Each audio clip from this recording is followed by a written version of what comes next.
यहाँ पर जेएनयू में एडमिशन मिलने के बाद ना मुझे जो सबसे पहली प्रॉब्लम हुई थी वो थी हॉस्टल को लेकर। अगर आप यहाँ पर सारी क्लासेज अटेंड करना चाहते हो और साथ में ये भी चाहते हो ना कि कुछ भी एक्स्ट्रा मिस ना हो, तो उसके लिए ज़रूरी है कि आपके पास यहाँ पर कैंपस में एक हॉस्टल एकोमोडेशन हो। और दूसरी बात जिसके लिए जेएनयू फेमस है, इसकी नाइट लाइफ, उसको भी अगर आपको इन्जॉय करना है तो हॉस्टल का होना तो बनता है यार। तो अभी तक अपना सीन ऐसा था ना कि मैं कभी सीनियर्स के पास रुक जाता था तो कभी अपने क्लासमेट्स के पास, लेकिन फाइनली पिछले वीक जो लिस्ट आई ना, फर्स्ट लिस्ट आई, उसमें मेरे को हॉस्टल अलॉट हो गया। आपको मेरे चेहरे से पता भी लग रहा होगा कि इस वजह से मैं कितना ज़्यादा खुश हूँ। And literally I am very happy कि अब फाइनली अपने पास भी एक घर होगा जहाँ पर मैं 2 साल तक रुक सकता हूँ। लेकिन आपको सच बताऊँ तो मैंने एक बार भी उस हॉस्टल को विजिट नहीं किया है। मुझे नहीं पता ना कि उस हॉस्टल की कंडीशन कैसी है, बस मुझे नाम पता है। तो आपके जितना मैं भी एक्साइटेड हूँ अपने हॉस्टल को विजिट करने को लेकर। तो इसी के साथ शुरू करते हैं आज के इस ब्लॉग को। एंड लिटरली अभी 9 बज रहे हैं सुबह के, मैंने नाश्ता वगैरह कुछ नहीं किया, 4 क्लासेस छोड़ के हॉस्टल के लिए आ रहा हूँ। लाइन बहुत ज़्यादा लंबी लगती है तो मुझे बहुत सारा आज काम, तो मैंने सोचा कि अगर क्लासेज को लेकर बैठा रहूँगा तो हॉस्टल का कोई भी काम नहीं हो पाएगा। और हॉस्टल का ऐसा है कि अगर आपको अच्छे रूम चाहिए तो आपको सबसे पहले जाना होगा और उसको सिलेक्ट करना होगा। तो इस वजह से मैं अभी सुबह सुबह बस हॉस्टल के लिए यहाँ पर जल्दी जल्दी आ गया। तो देखते हैं यार कैसा होता है। And literally I am very excited to see my hostel की कैसा है भाई। बस इतना उम्मीद करता हूँ कि अच्छा ही होगा, अच्छा ना सही कम से कम लिविंग कंडीशन तो हो उसमें। तो अभी हम जा रहे हैं डीन ऑफ स्टूडेंट यानी डीओएस के ऑफिस। तो यही वो ऑफिस है ना जहाँ पर हॉस्टल को लेकर सारी प्रक्रिया होती है। यहीं से लिस्ट भी आती है और लिस्ट आने के बाद जो अलॉट करवाने की पूरी प्रोसेस होती है ना, यहीं से कंप्लीट होती है। तो देखता हूँ कि अभी ज़्यादा भीड़ है कि नहीं। आई होप कि ज़्यादा भीड़ ना हो ताकि अपना सारा काम आसानी से कंप्लीट हो जाए। और यहाँ पर मुझे दूर से ही दिख रहा है कि काफ़ी ज़्यादा स्टूडेंट खड़े हैं पहले से ही, तो भीड़ जो है ना वो पहले से ही आनी शुरू हो गई है। इसलिए मैं बोल रहा था कि पहले जाने का थोड़ा सा फ़ायदा यही होता है कि आपके सारे काम जल्दी हो जाएगा, नहीं तो 10 बजे के बाद तो काफ़ी ज़्यादा भीड़ हो जाएगी। किसी भी इंस्टीट्यूट में डीन ऑफ ऑफिस एक ऐसा ऑफिस होता है ना जिसका काम ही होता है स्टूडेंट के वेलफेयर के लिए पॉलिसीज बनाना। अगर आपको स्कॉलरशिप चाहिए, आपको हॉस्टल चाहिए, छात्रों के हित के लिए जो भी काम होते हैं ना, वो सारे डीन ऑफ स्टूडेंट के द्वारा किए जाते हैं। सो गाइज, मैं आपसे इसी भीड़ की बात कर रहा था। अभी देखो यहाँ पर 70-80 लोगों से ज़्यादा की भीड़ होगी। अगर मैं थोड़ा लेट हुआ होता ना तो अभी इस भीड़ में मुझे अपना हॉस्टल अलॉटमेंट फॉर्म कलेक्ट करने में काफ़ी ज़्यादा मुश्किल होती, लेकिन मैं थोड़ा जल्दी आ गया था तो अभी अपना सारा काम हो गया। और अब हमें सीधे यहाँ से हॉस्टल जाना है। तो मेरे एक फ्रेंड का थोड़ा सा अलॉटमेंट का काम बाकी है, तो उसका काम होने के बाद ना हम साथ में ही हॉस्टल जाएंगे। वो मेरा क्लासमेट है तो दोनों को सेम हॉस्टल अलॉट हुआ है, तो इसलिए मैं सोच रहा हूँ कि दोनों साथ में चले जाते हैं।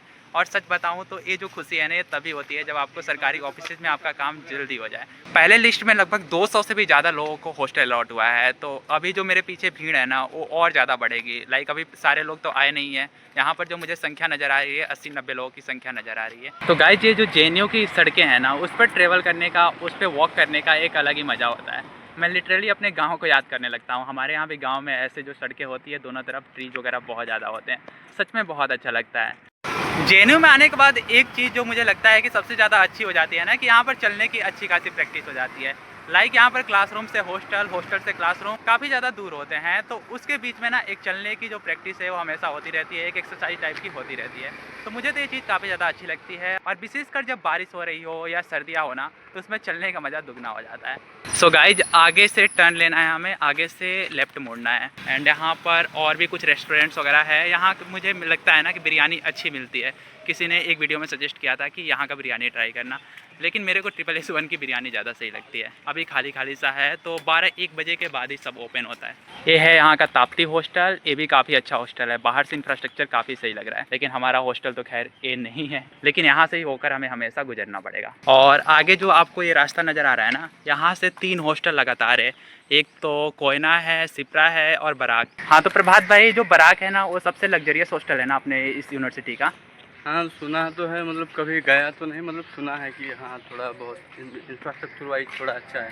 खैर, हमारी किस्मत इतनी अच्छी नहीं थी जो हमें बराक नहीं मिला, लेकिन जो मिला है उसको देखते हैं कि कैसा होता है। और आधे लोगों की ज़िंदगी भी ऐसी होती है कि हम लोग एक्सपेक्ट बहुत ज़्यादा कर लेते हैं लेकिन मिलता कुछ और है। तो ऐसे में इंसान के अंदर एक नेचर आता है कॉम्प्रोमाइज़ का, जो अभी हमें अपने अंदर लाना है। हमारा एक्सपेक्टेशन पता नहीं क्या है और जो हमें मिल रहा है वो भी नहीं पता क्या है। तो गाइस, फाइनली अपना हॉस्टल आ गया है। ये है माही मांडवी हॉस्टल, जो कि हमें अलॉट हुआ है यार। लेकिन बाहर से तो काफ़ी खूबसूरत लग रहा है ना प्रभात भाई, बाहर से तो काफ़ी ज़्यादा अच्छा लग रहा है हमें। अब अंदर का नहीं पता कि भाई अंदर का इंफ्रास्ट्रक्चर कैसा होगा कैसा नहीं। सो अभी हमने ये देख लिया कि कौन कौन से रूम खाली है। हम केयर टेकर रूम गए थे, वहाँ पर जो खाली रूम्स थे ना उसकी लिस्ट हमने देख ली। अब हम चलते हैं अपने लिए कोई रूम देखने।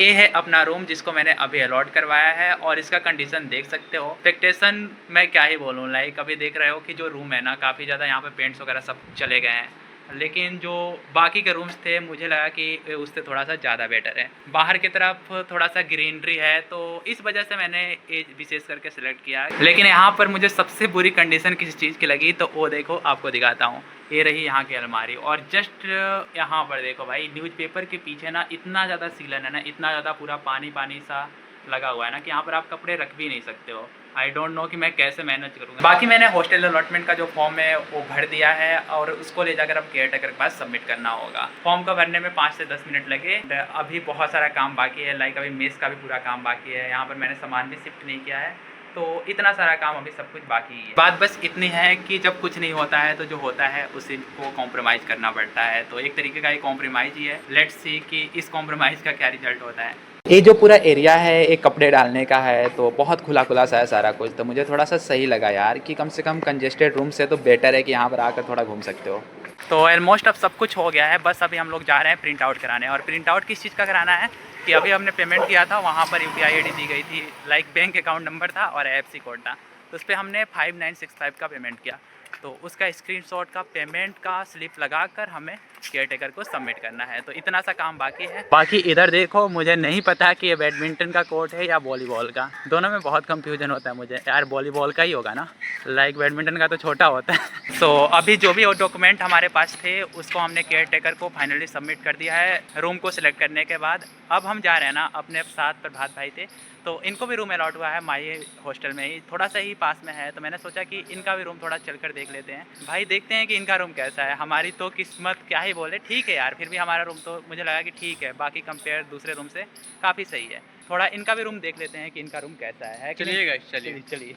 ये है आपका रूम, लाइक इसमें चाबी लॉक लगाए कि क्या है ये? क्या पता भाई बिना ताला लगा है लेकिन लॉक। सो भाई ये प्रभात भाई का रूम है। रूम के कंडीशन देख सकते हो।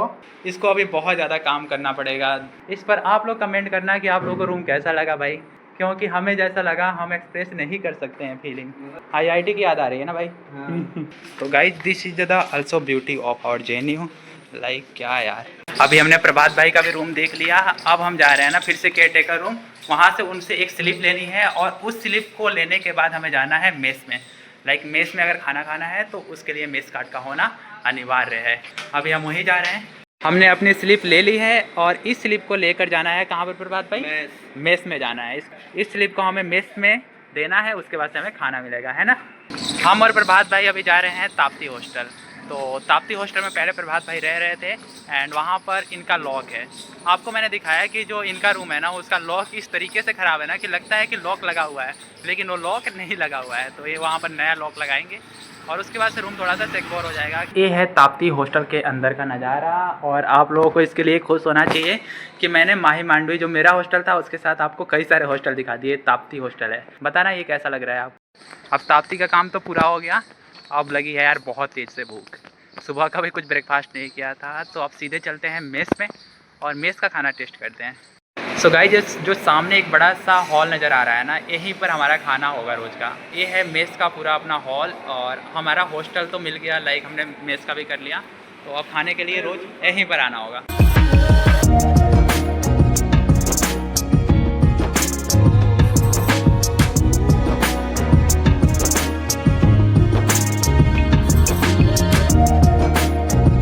अभी हमने खाना खा लिया है और खाने का टेस्ट मैं सच बताऊं तो जो मेरे पिछले 2 हॉस्टल्स रहे थे जहां पर मैं सीनियर्स के साथ रुका था उससे तो मुझे सही ही लगा। एंड आपको मेरी बातों पर यकीन नहीं होगा, प्रभात भाई बताएंगे कैसा लगा खाना। प्रभात भाई? हाँ सही था, मतलब दूसरे हॉस्टल से काफ़ी ज़्यादा सही था। हाँ मैं 10 आउट ऑफ 8 रिव्यू दे सकता हूँ। प्रभात भाई ने दिया है 10 आउट ऑफ 8। खाना कोई उतना स्पेशल भी नहीं था, लेकिन जो भी था ना, आलू चने की सब्जी थी एंड चावल वगैरह हमने टेस्ट किया तो जो भी था काफ़ी ज़्यादा बढ़िया था। अभी मेनू भी हमने अच्छे तरीके से नहीं देखा है, तो मेनू देखकर कुछ अच्छा टेस्ट करके किसी और वीडियो में आपको बताएंगे कि कैसा है। बाकी हमने हॉस्टल से भले ही कॉम्प्रोमाइज़ किया हो, लेकिन नो डाउट जो मेस है ना बहुत अच्छा है।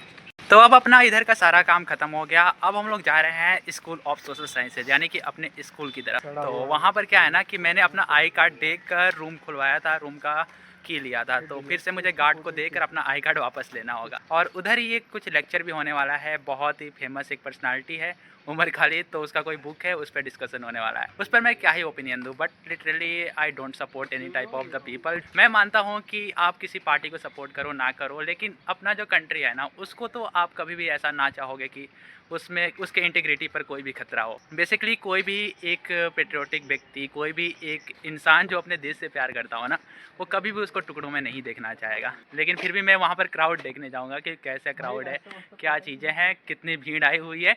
तो थोड़ा सा यार कई बार अपने आसपास की चीज़ों को ऑब्जर्व भी करना चाहिए। तो ये है बस अपना। आप में से बहुत सारे लोगों को ये नहीं पता होगा कि जो जेएनयू है ना, उसके अंदर एक केंद्रीय विद्यालय भी है। तो ये है एक केंद्रीय विद्यालय का गेट, ठीक सामने इसका एक कोर्ट भी बना हुआ है। आई डोंट नो, शायद वॉलीबॉल का कोर्ट बना हुआ है। मैं सुबह में बता रहा था कि ऐसे जेएनयू में हॉस्टल से जो क्लासेज है काफ़ी ज़्यादा दूर है, तो ऐसे में एक्सरसाइज तो हो जाती है। लेकिन एक और चीज़ मैं आपको बताता हूँ, एक्सरसाइज हो ना हो यार, लेकिन ज़्यादा चलने पर थकान ज़रूर हो जाती है। सो भाई ये देखो भीड़, ये भीड़ अभी और ज़्यादा बढ़ने वाली है। लाइक अभी 3 बजे से बुक डिस्कशन है एंड उमर खालिद की कोई बुक आई है तो उसी पर डिस्कशन है। तो देखते हैं यार कैसा। अटेंड कर रहे हो भाई तुम लोग? हाँ, मैं दूर से खड़े होकर अटेंड कर रहे हैं। तो भाई हम लोग दूर से खड़े होकर नहीं करेंगे अटेंड यार, चलते हैं यार, बस देखना है माहौल। माहौल देखना है। तो भाई अब मैं आपको दिखाता हूँ वो माहौल जिसको देखने के लिए हम तब से खड़े थे। लाइक लेफ्ट ने ये जो उमर खालिद की बुक है उस पर डिस्कशन रखा था, और तभी यहाँ पर राइट के एबीवीपी के लोग आ जाते हैं एंड वो उसका विरोध करने लगते हैं। तो उसके बाद की ये शोर है।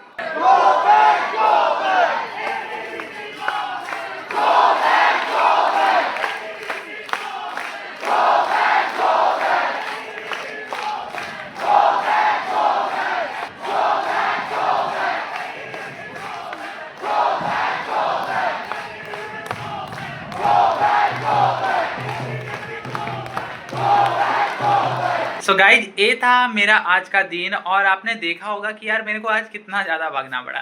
लिटरली अभी रात हो गए हैं, लेकिन मेरे पैरों में जो दर्द हो रहा है ना, वो मुझे ही पता है। बस आप इतना समझ लो कि आज मैं कम से कम 15 से 20 किलोमीटर जरूर चलाऊंगा। आपने उमर खालिद का जो बुक डिस्कशन हो रहा था वहाँ तक सारी चीज़ें देखी होगी। उसके बाद भी मुझे थोड़ा काम था, तो फिर मुझे स्टेडियम जाना पड़ा एंड उसके बाद फिर केसी, लाइक मुझे मार्केट से भी कुछ सामान लेने थे, और अभी रात के 9 बज चुके हैं और सच में मैं बहुत ज़्यादा थक गया हूँ। इस टाइम बस इतना लग रहा है ना कि सो जाऊँ। आई होप कि आपको ये वीडियो पसंद आया होगा, कुछ नया जानने को मिला होगा, कुछ नया सीखने को मिला होगा। यूजुअली मैं कभी सब्सक्राइब करने को नहीं बोलता हूँ, लेकिन आज आप लोगों को बोल रहा हूँ कि अगर वीडियो पसंद आया हो तो लाइक कर लेना एंड सब्सक्राइब आपकी मर्जी है कि अगर आपको लगता है कि जेन्युइन कंटेंट है, कुछ सीखने को मिल रहा है तो कर सकते हो, अदरवाइज़ कोई बात नहीं। तो मिलते हैं किसी और वीडियो में, तब तक के लिए गुड बाय, जय हिंद।